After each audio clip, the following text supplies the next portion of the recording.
Muscles तो हमारी पहले से ही है, अंदर भीतर है, लेकिन जो हमारी चर्बी होती है ना एक्स्ट्रा, उससे फैट से वो ढकी रहती है। तो हम जिम में जाके क्या करते हैं, कुछ अलग से ऐड थोड़ी करते हैं, जो है उसे हटाते हैं, और जैसे ही वो हटता है वैसे ही हमारी मसल्स अच्छी दिखने लगती है। वैसे ही हमारा जीवन है। आत्मज्ञान का मतलब ये नहीं है कि कुछ हमें अलग से जोड़ना है, बल्कि अभी तक हमने जो मान्यताएं, जो धारणाएं, जो चीजें पकड़ रखी है, उन्हें हमें छोड़ना है, उन्हें हमें तोड़ना है, और जैसे ही वो हटेंगी वैसे ही हमारा जीवन अच्छा हो जाएगा। जैसे आपकी कामना हो सकती है कि मेरी पत्नी मुझे प्यार नहीं करती, तो वो मुझे प्यार करने लगे। अब देखिए, वो प्यार करे या ना करे ये उसके हाथ में है, ये आपकी कामना के अनुरूप नहीं हो सकता है ना। आप उसे कितना प्यार कर सकते हैं, आप उसके साथ कैसा व्यवहार कर सकते हैं, ये आपके हाथ में है। हमारा जीवन पूर्ण हो जाएगा, हमें खुशियां मिल जाएंगी। तो चाह किससे रहे, हम दूसरे व्यक्ति से चाह रहे, और यही हमारे दुख का कारण है। गीता का आगे का थोड़ा सा पढ़ेंगे। देखिए, गीता हमारे लिए इसलिए वरदान है कि जो हमारे मोह है, जो हमारे दुख है, जो हमारे अंदर के डर हैं, जो हमारे अंदर कॉन्फिडेंस नहीं आ रहा है, इन सब चीजों पे गीता काम कर रही है। जैसे कि बताया कि पहला अध्याय हमारा है कि अंदर से वृत्तियों पे और बाहर से सामाजिक संस्कृतियों पे काम कर रही है ना। और यही दो चीजें हैं जो हमारे दुख का कारण है, और इन्हीं दो चीजों को अगर हमने अपने जीवन से हटा दिया तो हमारा जीवन इतना बेहतर होगा कि आप खुद ही नहीं सोच सकते, है ना। आपका जीवन बहुत महत्वपूर्ण है। आपके जीवन में बहुत अच्छी चीजें, बहुत उद्देश्य के लिए हम आते हैं कि हमें जीवन में मुक्ति चाहिए, स्वतंत्रता चाहिए।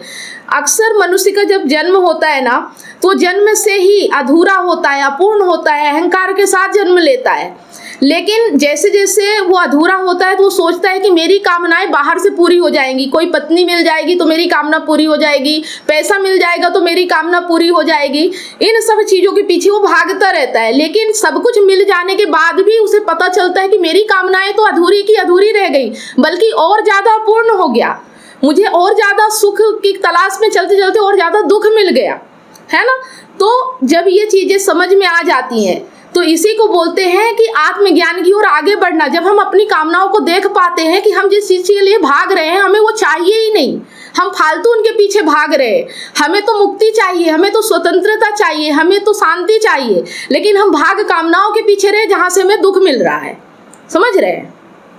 तो ये चीजें समझने के लिए ही पूरा गीता 18 अध्याय गीता इसीलिए है कि अर्जुन जो है, अभी अर्जुन के अंदर मोह है, अर्जुन अभी चिंता कर रहे हैं, डर है, पाप लगेगा, हमारे पितरों को मोक्ष नहीं मिलेगा, मैं युद्ध कैसे करूं, मेरे खून है, मेरे भाई हैं।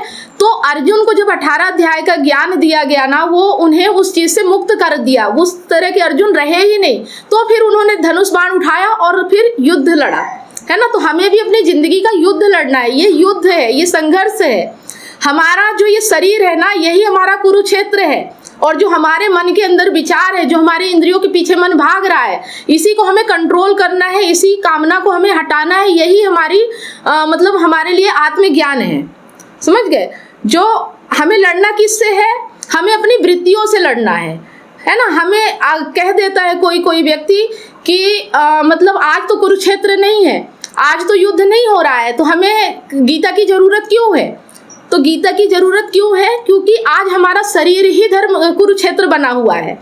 आज हमारी विचार ही दुर्योधन बने हुए हैं, है ना। और हमें इनसे लड़ना है। दुर्योधन मतलब बुरे विचार, जो बुरे विचार है वही दुर्योधन है ना। और हमें इनसे लड़ना है और हमारे जीवन में कृष्ण को स्थापित करना है, आत्मा को स्थापित करना है। आत्मज्ञान का मतलब यही होता है कि हमारे अंदर खुद हम कृष्ण बन जाते हैं। मतलब बोलते हैं ना कि आत्मा ही परमात्मा हो जाती है। तो आत्मा जो हमारी है ना, वही परमात्मा हो जाएगी जब हमें आत्मज्ञान होगा। ठीक है। और इस आत्मज्ञान के लिए ही हमारी गीता है। तो चलिए शुरू करते हैं। थोड़ा सा हम गीता भी देख लेते हैं। हमें क्या करना है कि ई बुक हमें भी परचेस करना है, ताकि हम यहाँ से पढ़ने के बाद उसे अपने आप भी समझ सके। ठीक है। तो धृतराष्ट्र क्या कह रहे हैं कि समस्या के 4 हिस्सों में से पहला हिस्सा होता है मोह, पितृ मोह। जो मोह से ग्रस्त हो वो पहले ही श्लोक से समझ जाए कि भगवत गीता उनके लिए है। जो भी मोह से ग्रस्त है ना, तो भगवत गीता उनके लिए है।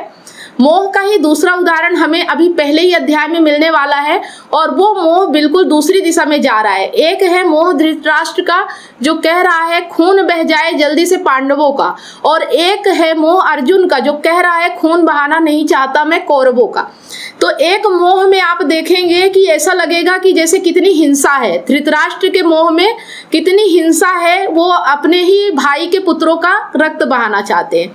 और दूसरे मोह में आप देखेंगे कि कितनी करुणा है ना। अर्जुन अपने भाइयों का वध नहीं करना चाहते।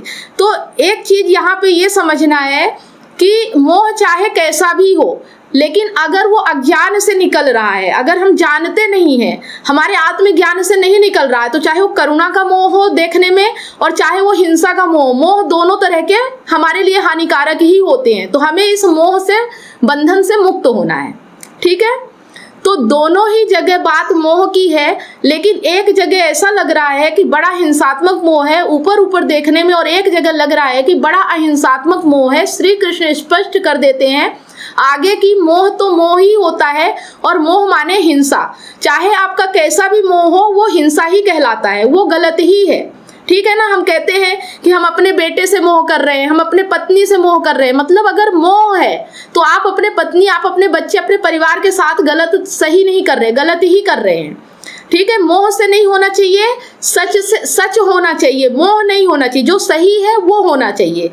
ऐसा नहीं है कि मेरे हैं इसलिए मुझे इनके लिए कुछ करना है, नहीं, ये इंसान है और इनके लिए जरूरी है इसलिए मुझे करना है, ठीक है। इसलिए नहीं कि मुझे इनसे कुछ मिल रहा है इसलिए मैं इनके लिए कुछ कर रहा हूँ। मुझे कुछ मिले या ना मिले, लेकिन इनके लिए जरूरी है इसलिए मैं जितना कर सकता हूँ उतना करूँगा, ठीक है। तो श्री कृष्ण स्पष्ट कर देते हैं कि मोह तो मोह ही होता है, और मोह माने हिंसा। किसी को ना मारने में भी बड़ी हिंसा हो सकती है। अर्जुन वो समझा रहे हैं कि अगर तुम मोह के कारण दुर्योधन को नहीं मारोगे तो भी ये हिंसा ही कहलाएगी, क्योंकि दुर्योधन बुरा व्यक्ति है ना। और अगर तुम बुरे व्यक्ति के साथ करुणा दिखा रहे हो तो वो बुरा व्यक्ति कितना ज्यादा हिंसात्मक हो सकता है और इसका नुकसान कितना ज्यादा हो सकता है, ये चीज तुम्हें समझना होगा। संसार के लिए ये सही नहीं है। तो धृतराष्ट्र कह रहे हैं मुझे मोह है इसलिए एक पक्ष मरे, मतलब धृतराष्ट्र का कहना है कि मुझे मोह है मेरे पुत्रों से, मेरे पुत्रों को राज्य मिलना चाहिए इसलिए दूसरे पक्ष को मरना चाहिए, है ना। तो ये हो गया। लेकिन अर्जुन कह रहे हैं कि मुझे मोह है इसलिए कोई ना मरे। अर्जुन कह रहे हैं कि मुझे मेरे भाई हैं, मेरे गुरु हैं, मोह है इसलिए मुझे किसी को नहीं मारना है। लेकिन ये जो सोच रहे हैं ना अर्जुन, क्या ये सही है, ये हमें समझना है कि ऐसे हमारे जीवन में भी क्षण आते हैं जब हमें लगता है कि चाहे इंसान कितना भी बुरा हो लेकिन हमें उसके साथ गलत नहीं करना है ना। लेकिन ये देखना है कि अगर हम उसके साथ गलत नहीं करते तो क्या वो व्यक्ति वास्तव में सही व्यक्ति है, क्या वो व्यक्ति सबके लिए सही है, ठीक है। और श्री कृष्ण कह रहे हैं हिंसा दोनों जगह है, इस पर हम अभी आएंगे आगे। मतलब हिंसा कैसे है दोनों जगह, इसको हम आगे समझेंगे अभी कि कैसे, मतलब करुणा में भी हिंसा है और जहां हिंसा दिख रही वहां तो हिंसा है ही, ठीक है ना। तो समस्या के दूसरे पक्ष पर अब आते हैं।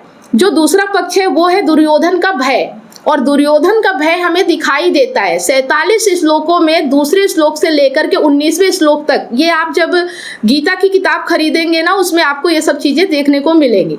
और फिर जैसे दिमाग चल सा गया हो तो संजय बताते हैं आरंभिक धृतराष्ट्र के प्रश्न के उपरांत कि क्या हो रहा है। और हो ये रहा है कि दुर्योधन गए हैं द्रोण के पास और कह रहे हैं कि देखो आचार्य, पांडवों की विशाल सेना को देखो, और ये थोड़ी सी विचित्र बात है, युद्ध का आरंभ होने ही वाला है, शंखनाद होने ही वाला है, और दुर्योधन उतर करके द्रोणाचार्य के पास जाकर कह रहे हैं आचार्य देखिए ये सब पांडवों के महारथी हैं, ठीक है ना।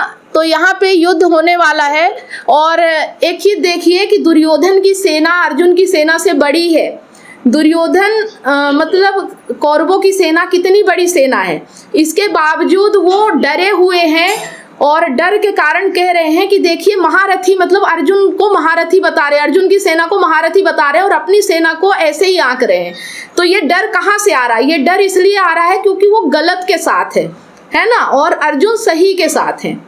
तो जब व्यक्ति गलत के साथ होता है ना, जब वो कुछ गलत कर रहा होता है तो अंदर से उसके अपने आप भय होता है, भले बाहर से उसके साथ कितने भी लोग हों लेकिन वो अंदर से डरा हुआ होता है ना।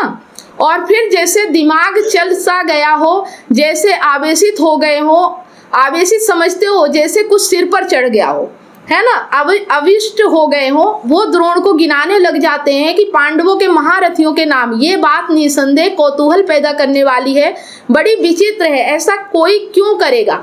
अरे द्रोणाचार्य आपसे कहीं बड़े महारथी हैं, अरे आपके आचार्य हैं, क्या उन्हें इतना सामान्य ज्ञान नहीं कि सामने जो खड़े हुए हैं वो कौन है? वो तो जानते हैं सबको, सामने जो खड़े हुए हैं उसमें न जाने कितने ऐसे हैं जो स्वयं द्रोण के ही शिष्य हैं, है ना। पांडवों के अतिरिक्त भी वहाँ खड़े हुए हैं, द्रोण के पढ़ाए हुए चेले हैं। मतलब जो दुर्योधन है वो द्रोणाचार्य से जाके कह रहा है कि देखो वो कितने महारथी हैं, जबकि द्रोणाचार्य उनके गुरु है ना, और उन्होंने ही सबको पढ़ाया है।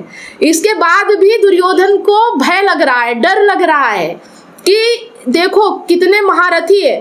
तो द्रोण तो सब जानते हैं भली भांति कि वहां सामने कौन कौन खड़ा हुआ है, लेकिन दुर्योधन अपने रथ से उतर कर गए हैं, द्रोण से कह रहे हैं मैं बता रहा हूं कौन है, एक के नाम गिना रहे हैं वहां पर, और फिर कहते हैं अब मैं बताता हूं कि हमारी ओर कौन खड़े हैं, और मैं आपको गिनती से बताता हूं। पांडव पक्ष की ओर से लगभग 13 महारथियों के नाम गिनाते हैं दुर्योधन, और फिर कहते हैं कि मैं बताता हूं हमारी ओर से कितने महारथी है, उसमें नाम गिनाते हैं कुल 9। अब देखिए यहाँ भी वो क्या कर रहे हैं कि अर्जुन की तरफ 13 महारथियों के नाम गिना रहे हैं और अपनी तरफ सिर्फ 9 के गिना रहे हैं, जबकि उनकी तरफ और भी लोग हैं, पर उन्हें सिर्फ 9 ही दिख रहे हैं जो महारथी दिख रहे हैं। उनको ये लग रहा है कि हमारी सेना कमजोर है, हम हार जाएंगे, है ना। तो जब इंसान गलत काम करता है, जब भय में रहता है, जब डर में रहता है, तो उसकी स्थिति ऐसी ही हो जाती है।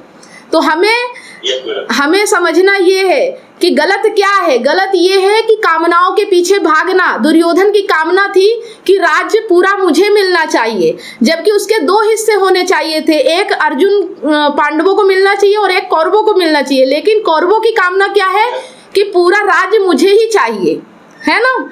और पूरी जिंदगी उन्होंने राज्य की कामना की, ऐसा नहीं है, पूरे बचपन से ही उन्हें सिखाया गया है कि राज्य तुम्हारा और तुम्हें ही हासिल करना है।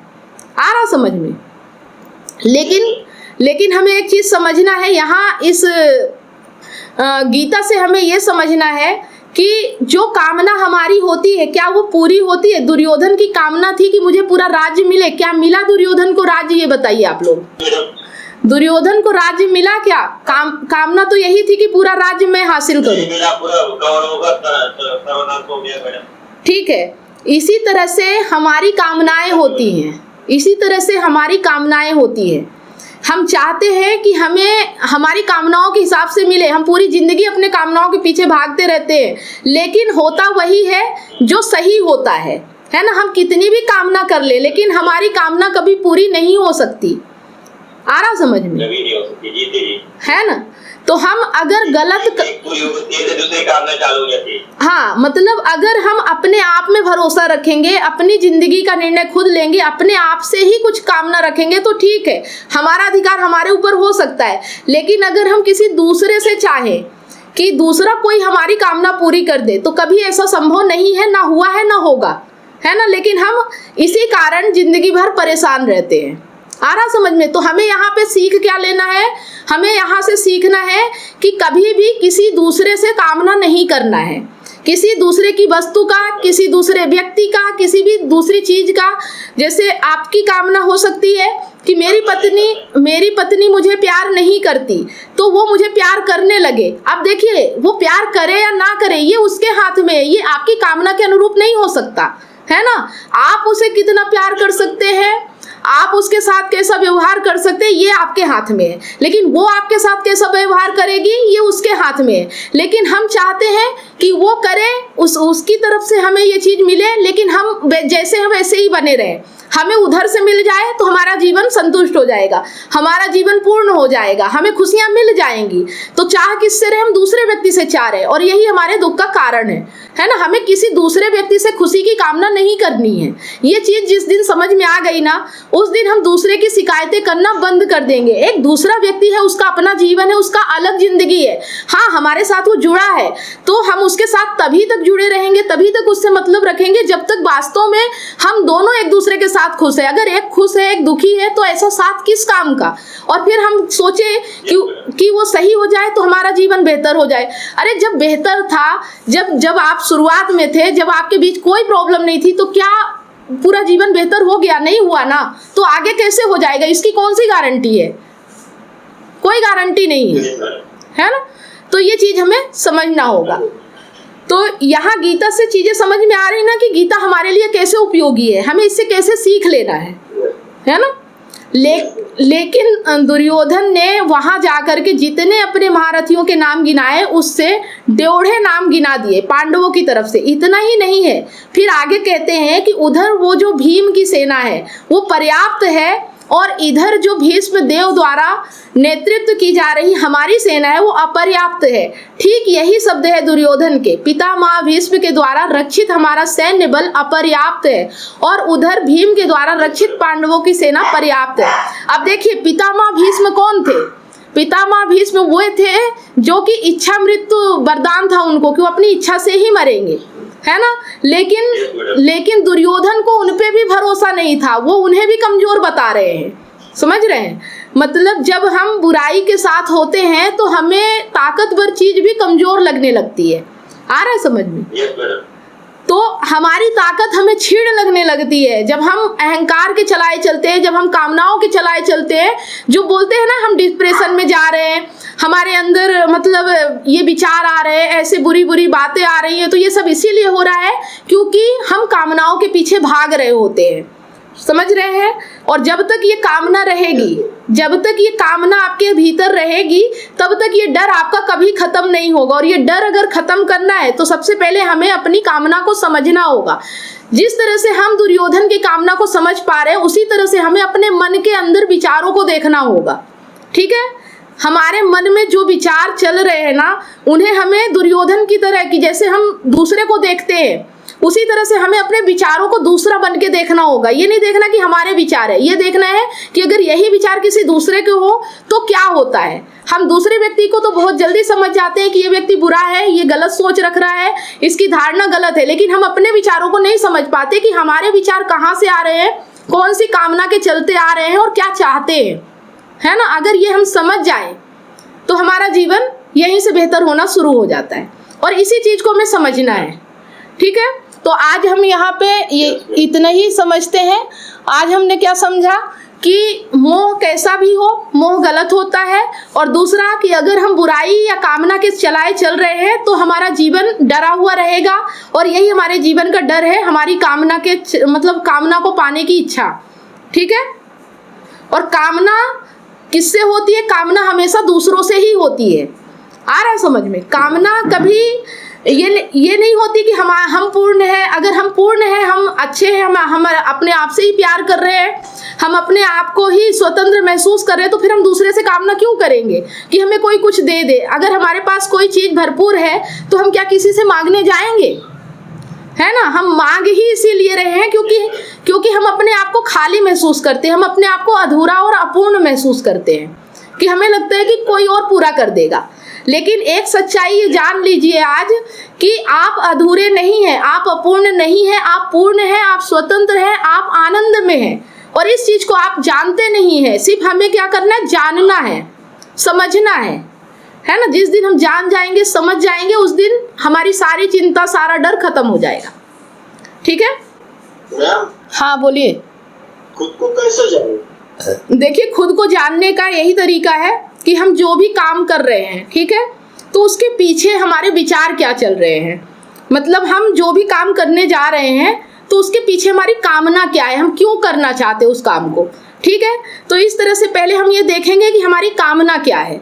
मान लीजिए जैसे कि आप रसगुल्ला खाने जा रहे हैं, गुलाब जामुन खाने जा रहे हैं, ठीक है। तो अब गुलाब जामुन खाने का मन क्यों कर रहा है? क्योंकि आपका मन कह रहा है, आपकी इंद्रियां कह रही हैं कि मुझे गुलाब जामुन खाना है, ठीक है। तो आप उनके बस में होके गुलाब जामुन खाने चले जाते हैं। लेकिन अब ये देखना है कि ये जो गुलाब जामुन खाने का मेरा मन कर रहा है, मेरी इंद्रियां कह रही हैं, क्या वास्तव में ये मेरे लिए सही है, ठीक है। ये भी अंदर से हमें देखना है अपने आप में। और गुलाब जामुन खाने के बाद क्या हम खुश हो जाते हैं या चिंता में पड़ जाते हैं, ठीक है। चिंता में ये हो जाता है कि मान लीजिए अगर आपको डायबिटीज है तो आप चिंता में पड़ जाएंगे कि मन के चलाए चल तो दिया, खा तो लिया, लेकिन ये हमारे लिए नुकसानदायक है। जैसे ही आपको पता चलेगा दूसरी बार से आप गुलाब जामुन खाना छोड़ देंगे, ठीक है। तो इसी तरह से हमारे रिश्ते होते हैं कि हम रिश्तों से उम्मीदें क्यों कर रहे हैं, और पता चले कि जो उम्मीद हम कर रहे हैं वो अगर हमें मिल भी जाए तो भी हमें उसके मिलने के लिए हमें ये त्यागना पड़ेगा, या ये हमें सहना पड़ेगा, समाज की बातें बर्दाश्त करनी पड़ेगी, मतलब हमें घुट घुट के जीना पड़ेगा। तो जब हमें ये समझ में आता है तो हम ये देखते हैं कि घुट के जीना ज़्यादा बेहतर है, या जिस चीज़ के पीछे हम भाग रहे हैं वो अगर ना मिले तो भी हम जी सकते हैं। अगर ये हम समझ गए तो फिर हम किसी का बर्दाश्त नहीं करेंगे, किसी की दो बातें नहीं सुनेंगे, कोई आके हमारे ऊपर हावी नहीं हो सकता है। आ रहा समझ में? तो आ गया समझ में कि हमें अपने आप को कैसे देखना है।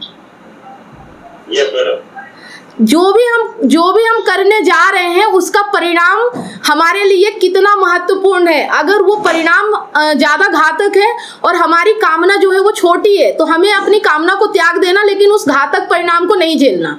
ठीक है, ये चीज़ हमें समझना है। आगे समझ में कि हमें अपनी कामनाओं को, जिस भी चीज के पीछे हम भाग रहे हैं वो हमारे लिए कितनी महत्वपूर्ण है, और क्या अगर वो हमारे जीवन में ना रहे तो क्या हम मर जाएंगे, क्या हम जिंदा नहीं रहेंगे। और अगर जिंदा रहने के लिए वो कामना जरूरी है तो ठीक है, लेकिन अगर सिर्फ मन की इच्छा की पूर्ति के लिए या किसी ऐसी चीज के लिए कि जो 2 पल की खुशी है उसके लिए हम इतना बड़ा रिस्क क्यों ले कि कोई भी आके हमें कुछ भी बोल के चला जाए, कोई भी हमें बोर करके चला जाए, घुटन भरी जिंदगी दे के चला जाए, इतना हम क्यों बर्दाश्त करेंगे एक तुच्छ कामना के लिए। आ रहा समझ में?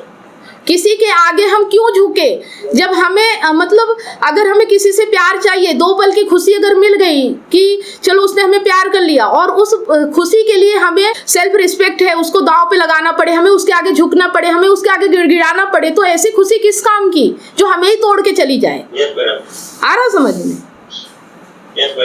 तो फिर हम इन चीज़ों को जब समझने लगते हैं तो फिर हम अपने सेल्फ रिस्पेक्ट को जानने लगते हैं, हम अपने आत्मसम्मान को समझने लगते हैं कि हमारा आत्मसम्मान हमें आनंद देता है, हमें खुशी देता है। और जब हमारा आत्मसम्मान झुकता है, जब टूटता है, जब गिरता है तो हमें दुख होता है, हमें गिल्ट होता है, हमें कुछ मिलके भी हम उस खुशी को एक्सेप्ट नहीं कर पाते, उस खुशी में हम खुश नहीं हो पाते हैं। हमें एक ग्लानि होती है कि हमने किस पल में ये निर्णय लिया था कि हमें ये खुशी चाहिए, नहीं चाहिए हमें ये खुशी जो हमें ही तोड़ के चली जाए। आ रहा समझ में? ठीक है, तो आज जो हमने सीखा है वो है कि मोह और डर ये दोनों चीज हमारे लिए नुकसानदायक है और हमें इन्हें हटाना है अपने जीवन से। तो धीरे धीरे इसको हम क्रम बाय क्रम आगे बढ़ते जाएंगे। अभी हमने सीखा कि मोह क्या होता है, वृत्तियां क्या होती हैं, आगे हम सीखेंगे कि इनको हटाना कैसे है, संस्कृत क्या होती है, पर धीरे धीरे आगे बढ़ेंगे, है ना। और आपको जो वीडियो दिए जाते हैं वो वीडियो इन्हीं पूरे टॉपिक पे है और उन्हें अच्छे से देखना है, उनके नोट्स बनाना है, और उसमें जो मैं यहाँ बता रही हूँ, जो पढ़ा रही हूँ, ये सारी चीज़ें रहती हैं, उन्हें आपको पूरा अच्छे से देखना है। ठीक है, अभी आपको गीता के वीडियो दिए जाएंगे तुरंत, उनको आपको जाके देखना है। अभी जो मैंने बताया है वो वीडियो में और विस्तार से बताया गया है, उसे आपको अच्छे से समझना है, तब आपको और चीज़ें समझ में आएंगी। ठीक है, वो जो वीडियो दिए जाते हैं वो हमारा कोर्स ही है, उसी कोर्स में वो पूरा गीता के वीडियो आपको मिलेंगे, टोटल मिलेंगे, और ये ई बुक भी आपको परचेस करना है। अभी हमारी मीटिंग 5 मिनट में बंद होने वाली है, अगर कोई सवाल अभी भी बाकी है तो आप कर सकते हैं। जी नहीं मैम, मेरा कोई सवाल। अभी जितना समझाया उतना समझ में आ गया? हाँ मैम। ओके, आपका देखिए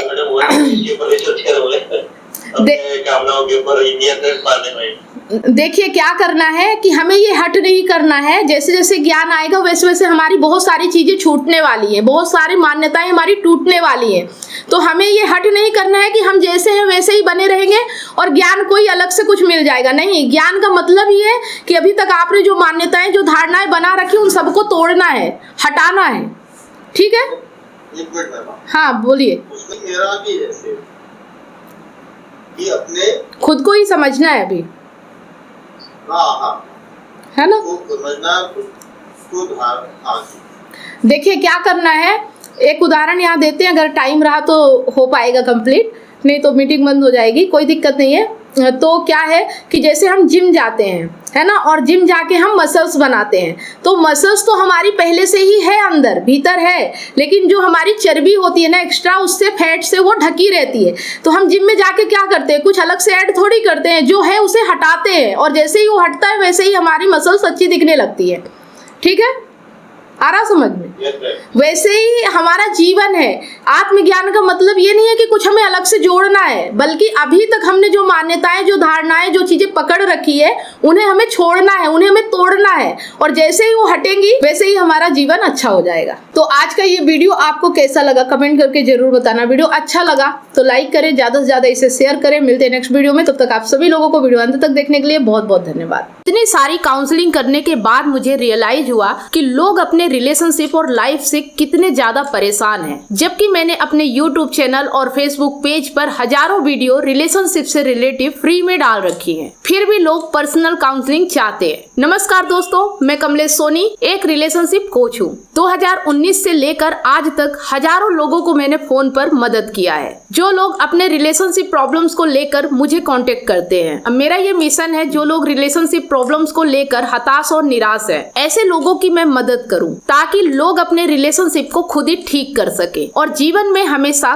खुश रहे, ना कि निराशा की ओर आगे बढ़े। काउंसलिंग की जरूरत क्यों है? उदाहरण के लिए आप किसी बीमारी की चपेट में हैं, आपको बहुत सारे मेडिकल स्टोर दिखते हैं, आप अपनी मर्जी से जाकर मेडिकल स्टोर से दवाई ले लेते हैं, लेकिन बाद में पता चलता है कि दवाइयों की वजह से आपकी बीमारी तो ठीक नहीं हुई, लेकिन दूसरी बीमारी आपको हो जाती है या आपकी बीमारी और ज्यादा बढ़ जाती है। उसी तरह से आप YouTube, Facebook पे फ्री वीडियो तो बहुत सारे देख लेते हो, लेकिन आपको अपनी एग्जैक्ट प्रॉब्लम पता नहीं होती और कई चीजों को आप ट्राई करने लगते हो, जिसके वजह से आपकी प्रॉब्लम तो ठीक नहीं होती, लेकिन आपके रिलेशनशिप और लाइफ और ज्यादा खराब होने लगती है। जिस तरह से आपको बीमारी ठीक करने के लिए एक्सपर्ट डॉक्टर की जरूरत होती है, वो चेकअप करके आपका इलाज करता है, उसी तरह से आपको एक काउंसलर की जरूरत पड़ती है आपकी एग्जैक्ट प्रॉब्लम को समझकर उसका सलूशन देने के लिए। तो आप दिए गए नंबर पर काउंसलिंग के लिए अपॉइंटमेंट बुक करा सकते हैं।